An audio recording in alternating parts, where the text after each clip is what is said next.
Hello guys, അസ്സലാമു അലൈക്കും. ഞങ്ങൾ നമ്മളുടെ ഇവിടെ ബഹ്റൈനിലുള്ള ഒരു നബിസാല എന്ന് പറഞ്ഞ ഒരു പള്ളിയിൽ പോവുകയാണ്. ഞങ്ങളിവിടെ 4 വർഷമായി, വെച്ചാൽ 13 വർഷമായി ഇവിടെ വന്നിട്ട് ഇതുവരെയും ഞങ്ങൾ അങ്ങനെ ഒരു പള്ളിയിൽ പോയിട്ടില്ല. അപ്പോൾ ആദ്യമായിട്ട് പോവുകയാണ്. അപ്പോൾ അവിടുത്തെ വിശേഷങ്ങൾ ഞങ്ങൾ നിങ്ങളെയും കൂടെ അറിയിക്കുന്നുണ്ട്. സപ്പോർട്ട് ഉണ്ടായിരിക്കണം.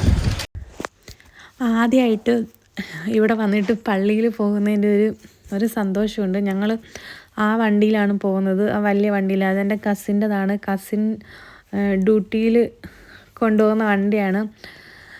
അപ്പോൾ അവനിന്ന് ഫ്രൈഡേ ആയതുകൊണ്ട് ഫുഡ് കഴിക്കാൻ വേണ്ടി വന്നു. അപ്പോൾ ഞങ്ങളെ അങ്ങോട്ട് ഇറക്കിയേക്കാൻ പറഞ്ഞതുകൊണ്ട് കൊണ്ടുപോകാമെന്ന് പറഞ്ഞു.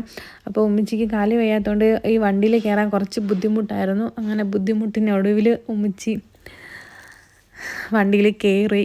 എന്ന് വെച്ചാൽ കാല് 2 വർഷമായി ഓപ്പറേഷൻ കഴിഞ്ഞിട്ട് ഇതുവരെയും ആ വേദന മാറിയിട്ടില്ല. എന്താ ചെയ്യുക, നമ്മൾ പ്രവാസികളല്ലേ, നമ്മളെല്ലാം തരണം ചെയ്ത് പോകണ്ടേ. അപ്പോൾ ഞങ്ങൾ അങ്ങോട്ട് പോവാണ്. ഫ്രൈഡേ ആയതുകൊണ്ട് റോഡിൽ അത്ര ബ്ലോക്കൊന്നും ഇല്ല, എന്നാലും കുറച്ചൊക്കെ ഉള്ളൂ. സിത്ര ഭാഗത്താണ്. അപ്പോൾ ഞങ്ങളുടെ റൂമിൻ്റെ അടുത്തുനിന്ന് ഈ പള്ളിയിലോട്ട് പോകാൻ ഏതാണ്ട് 20 മിനിറ്റ് മതി. അപ്പോൾ നമ്മൾ പള്ളീൻ്റെ ആ ഒരു ഭാഗത്തേക്കുള്ള വഴിയായി. ഇത് കണ്ടപ്പോൾ നമ്മൾ നാട്ടിൽ എനിക്ക് പള്ളിയിലൊക്കെ പോകുന്ന ഒരു ഫീലാണ്. ആ കാണുന്നതാണ് നമ്മളുടെ നബിസാല എന്ന് പറഞ്ഞ പള്ളി.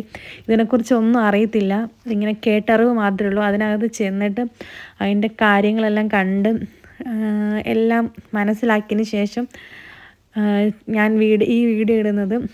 അപ്പോൾ നമ്മൾ കയറി ചെല്ലുമ്പം തന്നെ ഒരു കുറേ ആൾക്കാരെ ഇങ്ങനെ അടക്കി ഒരു ഖബർസ്ഥാനം കാണാൻ പറ്റും.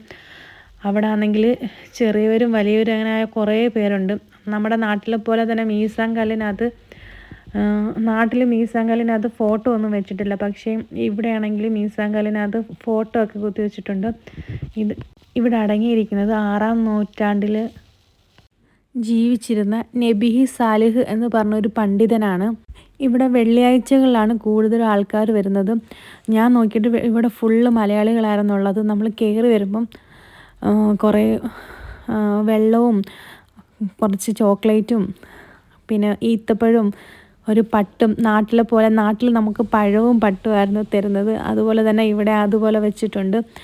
അപ്പോൾ അതിനകത്ത് ഞാനൊരു പട്ടും പഴവും ഈത്തപ്പഴവും മിഠായി ഞങ്ങൾ 2 പേരും എടുത്തിട്ടുണ്ടായിരുന്നു.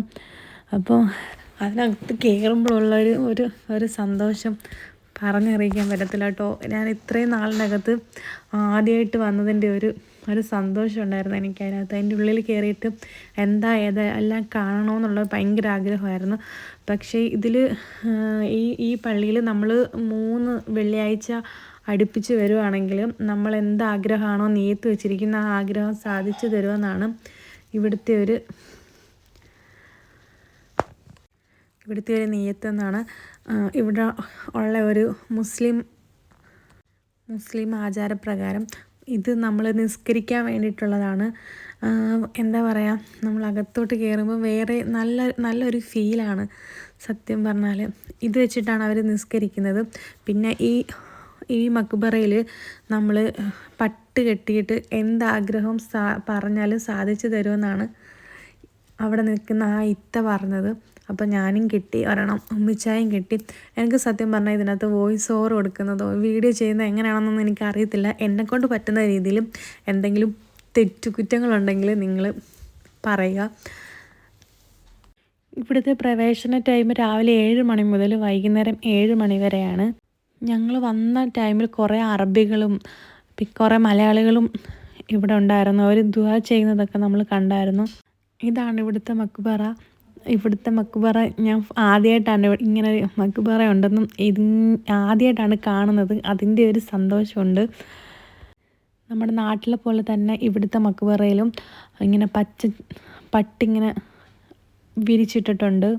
ഈ മക്ബറയുടെ സൈഡ് ഭാഗത്തായിട്ടാണ് നമ്മൾ ചരട് കെട്ടി കൊടുക്കേണ്ടത്.